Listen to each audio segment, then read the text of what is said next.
श्री गणेशाय नमः। ओम ह्रीं षष्ठीदेव्यै स्वाहा। नमो देव्यै महादेव्यै सिद्धये शान्तये नमो नमः। शुभाय देवसेनाय षष्ठे देव्यै नमो नमः। वरदाय पुत्रदाय धनदाय नमो नमः। सुखदाय मोक्षदाय षष्ठी देव्यै नमो नमः। षष्ठये षष्ठांशरूपाय सिद्धाय च नमो नमः। मायायै सिद्धयोगिन्यै षष्ठी देव्यै नमो नमः। शाराय शरदाय च परादेव्यै नमो नमः। बालात् अधिष्ठात्री देव्यै च षष्ठी देव्यै नमो नमः। कल्याणदाय कल्याणय फलदाय च कर्मणां प्रत्यक्षाय स्वभक्तानां षष्ठी देव्यै नमो नमः। पूज्याय स्कंदकांताय सर्वेषां सर्वकर्मसु देवरक्षणकारिण्यै षष्ठी देव्यै नमो नमः। शुद्ध सत्व स्वरूपाय वंदिताय नृणां सदा हिंसा क्रोध वर्जिताय षष्ठी देव्यै नमो नमः। धनं देहि प्रियां देहि पुत्रं देहि सुरेश्वरी। मानं देहि जयं देहि दिशो जहि महेश्वरी। धर्मं देहि यशो देहि षष्ठी देव्यै नमो नमः। देहि भूमिं प्रजां देहि विद्यां देहि सुपूजते। कल्याणं च जयं देहि षष्ठी देव्यै नमो नमः। कल्याणं च जयं देहि षष्ठी देव्यै नमो नमः। फलश्रुति इति देवीं च संस्तुते लभते पुत्रं प्रियव्रतः यशस्विनं च राजेन्द्रः षष्ठी देव्या प्रसादतः। षष्ठी श्रोतम् इदं ब्रह्मणं यः शृणोति तु वत्सरम् अपुत्रो लभते पुत्रं वरं शुचिर्जीविनम्। वर्षम् एकं च यो भवत्या सम्पूजयेत् इदं शृणोति च सर्व पापार्दिर्विमुक्तो महावन्द्या प्रसूयते। वीरं पुत्रं च गुणिन् विद्यावन्तं यशस्विनं शुचिर आयुष्वन्तं च सूते देवी प्रसादत। काकवन्द्या च या नारी मृतवत्सा च या भवेत् वर्षं श्रुत्वा लभेत् पुत्रं षष्ठी देवी प्रसादतः। रोगयुक्ते च बाले च माता पिता शृणोति चेत् मासेन्मुच्यते बाला षष्ठी देव्या प्रसादतः इति श्री षष्ठी देव्यै नमो नमः। अर्थात हे देवी, हे महादेवी, हे सिद्धिदात्री, हे शांतिदायिनी, आपको नमस्कार है। हे शुभ रूपिणी, हे देवसेना, हे षष्ठी देवी, आपको प्रणाम है। हे वरदायिनी, हे पुत्रदायिनी, हे संपत्तिदायिनी, आपको नमस्कार है। हे सुखदायिनी, हे मोक्षदायिनी, हे षष्ठी देवी, आपको प्रणाम है। हे षष्ठी, हे प्रकृति की षष्ठ अंश रूपिणी, हे सिद्ध देवी, आपको नमस्कार है। हे माया, हे सिद्ध योगिनी, हे षष्ठी देवी, आपको प्रणाम है। हे सार रूपिणी, हे शारदा, हे परा देवी, आपको नमस्कार है। हे बालकों की अधिष्ठात्री देवी, हे षष्ठी देवी, आपको प्रणाम है।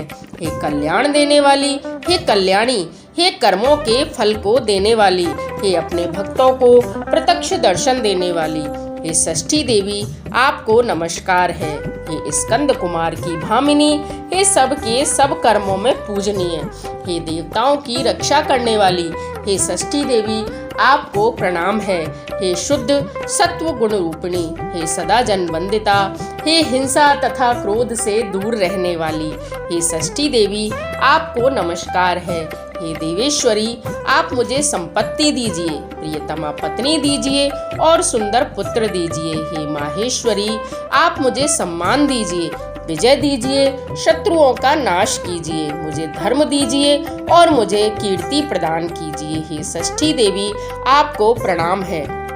हे माहेश्वरी, आप मुझे सम्मान दीजिए, विजय दीजिए, शत्रुओं का नाश कीजिए, मुझे धर्म दीजिए और मुझे कीर्ति प्रदान कीजिए। हे षष्ठी देवी, आपको प्रणाम है। हे सुपूजिता, आप मुझे भूमि प्रदान कीजिए, संतान दीजिए, विद्या दीजिए, मेरा कल्याण कीजिए और जय दीजिए। हे षष्ठी देवी, आपको बार बार नमस्कार है। इस प्रकार स्तुति करने से राजेंद्र प्रियव्रत को षष्ठी देवी के अनुग्रह से यशस्वी पुत्र की प्राप्ति हुई थी। हे ब्राह्मण, जो निसंतान व्यक्ति इस षष्ठी देवी के स्रोत को निरंतर 1 वर्ष तक सुनते हैं, पाठ करते हैं, उन्हें श्रेष्ठ और दीर्घजीवी पुत्र होता है।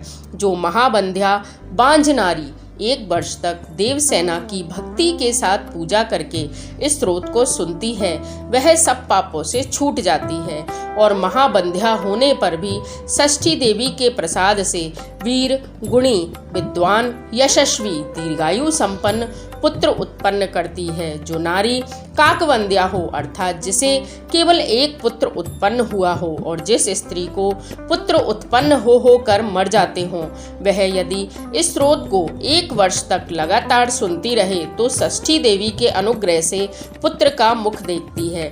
बालक के रोगी होने पर यदि उसके माता पिता इस स्रोत को सुने तो षष्ठी देवी की कृपा से 1 महीने के भीतर ही बालक रोग मुक्त हो जाता है।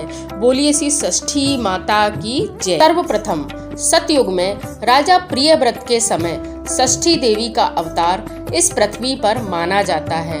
यूं तो षष्ठी देवी का यह स्रोत सामवेद के अंतर्गत आता है। षष्ठी देवी जो कि प्रकृति की 6वें अंश के स्वरूप में मानी गई हैं। ये ब्रह्मा जी की मानसी कन्या तथा स्कंद कुमार अर्थात कुमार कार्तिकेय जी की पतिव्रता भार्या के रूप में विख्यात हैं। इनको देवसेना का नाम भी दिया गया है। मूल रूप में इन्हें बालकों की अधिष्ठात्री देवी के रूप में माना जाता है। कलयुग में ऐसा कहा जाता है कि प्रत्येक घर में कुल देवी के रूप में माता प्रत्येक घर की अधिष्ठात्री बनी रहती है।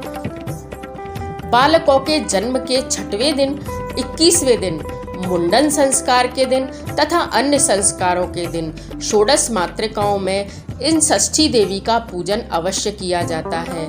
ये निसंतान दंपत्ति को संतान देती है तथा जिन दंपत्तियों को संतान प्राप्ति हो गई है उन्हें पुत्र संतान, श्रेष्ठ और दीर्घजीवी संतान देने में महत्वपूर्ण भूमिका अदा करती है। जब भी बालक रोग युक्त होता है तो यह सदैव बालक के पास में खड़ी होकर उसकी रोगों से रक्षा करती हैं। बालकों को लंबा जीवन, स्वस्थ तथा आरोग्यपूर्ण जीवन देने में देवसेना माँ की अत्यंत महत्वपूर्ण भूमिका है। संसार में इन्हें कुल देवी के रूप में विभिन्न रूपों में पूजा जाता है। राजा प्रियव्रत के समय जब उनका पुत्र मृत उत्पन्न हुआ था, तब से सर्वप्रथम माँ देवसेना कुल देवी के रूप में अधिष्ठित हुई थी और तभी से संपूर्ण भारतवर्ष में इनकी बालकों के जन्म लेने के 6वें दिन, 21वें दिन, अन्नप्राशन संस्कार के दिन, मुंडन संस्कार इत्यादि के समय इनकी पूजा की जाती रही है। यह बालक को लंबी आयु देने के साथ ही एक श्रेष्ठ जीवन प्रदान करती हैं। यह स्वयं अपने बारे में बतलाती है कि मैं स्वयं अपुत्रों को पुत्र, पत्नी रहितों को भार्या, दरिद्रों को धन, कर्म करने वालों को कर्म प्रदान करती हूँ। सुख, दुख, भय, शोक, हर्ष, मंगल, संपत्ति, विपत्ति, बहुत से पुत्र तथा वंशहीन भी बना देती हूँ। मैं ही कर्म के द्वारा व्यक्ति को चिरंजीवी संतान प्रदान करती हूँ। कर्म से ही लोग गुणवान, अंगहीन, अनेकों स्त्रियों वाले, बिना स्त्रियों वाले, रूपवान, धर्मात्मा, रोगी, व्याधिग्रस्त, आरोग्यवान इस प्रकार बना देती हूँ। जो भी व्यक्ति अखंड वंश परंपरा चाहता है, गुणवान, अत्यंत विद्वान, अपने पूर्व जन्म की बातें स्मरण रखने वाला, योगियों में श्रेष्ठ, सो यज्ञ करने वाला, श्रेष्ठ, समस्त क्षत्रियों में पूजनीय, 1 लाख मत वाले हाथियों के समान बलशाली, शुभकारक, धनी, गुणी, शुद्ध, विद्वानों का प्रिय, योगियों, ज्ञानियों, तपस्वियों को भी सिद्धि देने वाला, त्रिलोकी में यशस्वी, सब संपदा का दान करने वाला पुत्र चाहता है, वह अवश्य ही नित्य षष्ठी देवी के इस स्रोत का मन ही मन श्रद्धा भाव रखते हुए श्रवण करे। उन्हें निश्चय ही सुंदर तथा दीर्घायु संतति प्राप्त होती है। ओम ह्रीं षष्ठी देव्यै स्वाहा।